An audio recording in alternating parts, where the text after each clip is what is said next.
Picture this. One bullet in a Balkan backstreet lights a fuse so long it wraps around the planet, then explodes in slow motion for 4 years. Welcome to the Shockwave Tour, the wild, world-bending consequences of the tiny spark that started World War I. Buckle up. 10 rapid-fire Fallout chapters, with punchy pivots to keep you sprinting to the next one. The "it'll be over by Christmas" myth gets trampled in the mud. The first aftershock wasn't land-changing hands. It was minds-changing expectations. Europe's great powers smashed into each other and stuck. Trench lines hardened, a British blockade squeezed German imports, and both sides learned the war wouldn't be about glorious charges, but about grinding the other guy down one ration, one shell, one miserable yard at a time. Stalemate wasn't a pause, it was the plan. Next up, when the front won't move, you make new ones. The war globalizes, because when Europe argues the world volunteers can't break the Western Front. Open more doors. Australia snatched German New Guinea. Japan said, "Don't mind if I do," to German islands in the Pacific. Italy flipped teams for promises of alpine goodies. And Africa became a vast, lethal labor pool and battlefield where indigenous lives were spent by empires like spare change. Suddenly, a Sarajevo spark was lighting jungles, deserts, and sea lanes.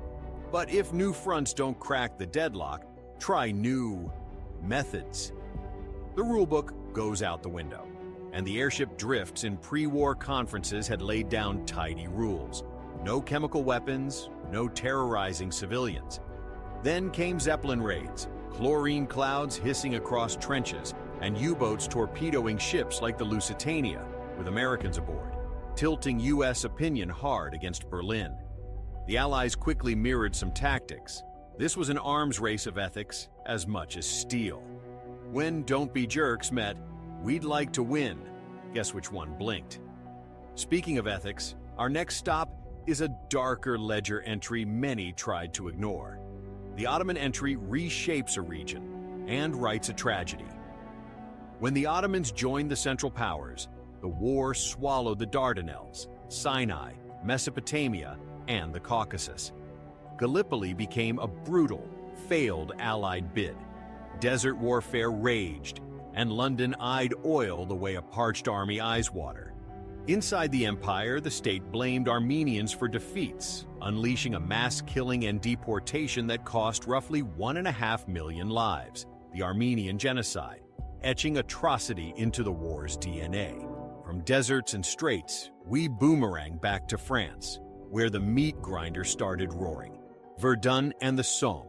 Industrial slaughter rebrands the 20th century. 1916 turned battlefields into factories of death.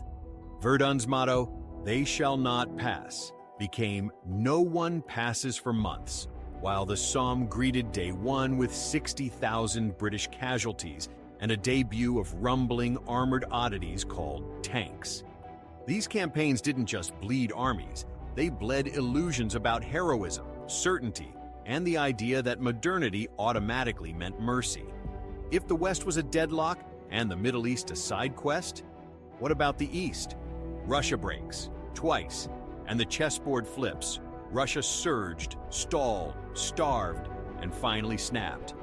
Mutinies and misery paved the road to revolution. Then a second, Bolshevik one that yanked Russia out of the war entirely. The domino effect was instant. Germany could throw its weight west for a last-roll offensive, and the war's endgame began to look less like victory and more like musical chairs with 4 empires circling. And while Russia exited stage left, someone off stage was warming up. The United States enters, and the arithmetic changes. Germany gambled on U-boats and the Zimmermann telegram, and lost the House. Once the U.S. marched in, it didn't just add fresh troops, it added fresh industry, fresh credit, fresh resolve. The Central Powers couldn't outlast a coalition with America's factories humming like a million metronomes. The German spring offensives punched hard. The Allied counterpunch with American muscle knocked the Central Powers down in sequence: Bulgaria, the Ottomans, Austria-Hungary, and finally Germany. Armistice, 11 a.m., November 11th, 1918. But endings are just beginnings with worse lighting. Cue the treaties. Versailles redraws maps and seeds the sequel. Peace didn't feel peaceful. Disarmament for Germany, war guilt, and reparations were inked into Versailles. Borders were stitched and snipped from Alsace-Lorraine to the Balkans. Mandates carved the Middle East like a bureaucratic jigsaw. New states were born with old problems, and the League of Nations launched without the U.S., a referee with no whistle. 2 decades later, the never again turned into, oh no, again. And yet, the chain reaction started well before Versailles, back in the July heat, with paper, pride, and telegraphs. The July crisis shows how small missteps become world fires. Here's where the spark really earned its name. After Sarajevo, Austria saw a blank check from Germany, timed an ultimatum to Serbia for maximum pressure, and refused conferences they hated being outvoted in. Russia, jolted by the ultimatum and rumors, often with no eyes on the ground, lurched from partial to general mobilization. Sazonov, Russia's foreign minister, warned that if Austria swallowed Serbia, Russia would fight.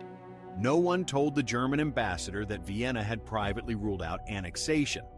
A single missing memo might have been the last off-ramp. It wasn't, and when leaders finally tried personal diplomacy, they hit a 1914-era lag spike. Willie Nicky can't outrun timetables. Kaiser Wilhelm and Tsar Nicholas, cousins, traded urgent help-me telegrams. For a heartbeat, the Tsar actually canceled mobilization. Then pride, pressure, and clockwork logistics snapped back into place. Rail timetables beat royal handwriting. With mobilizations cascading, Russia, Germany, France, the machine whirred into war. 4 crowns fell within 5 years. Millennia of monarchic tradition went up with the smoke.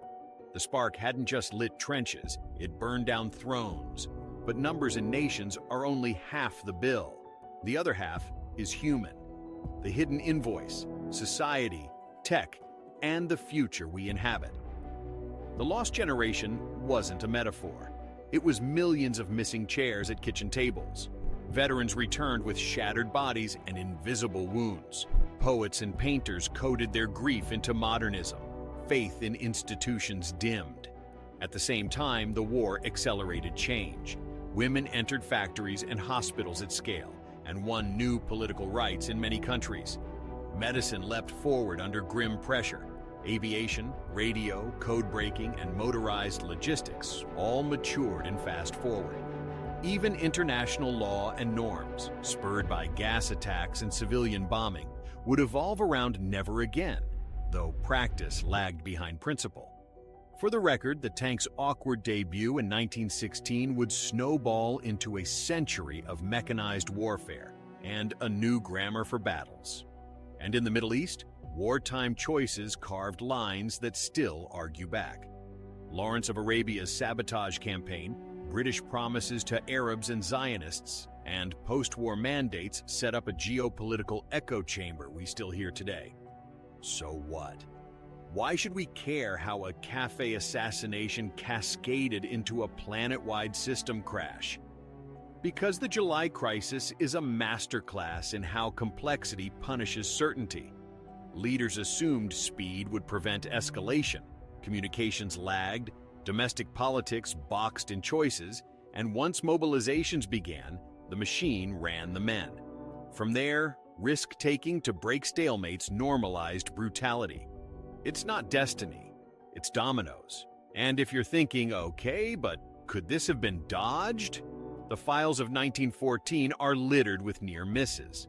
The Austro-Hungarian ultimatum delayed to dodge a Franco-Russian meeting.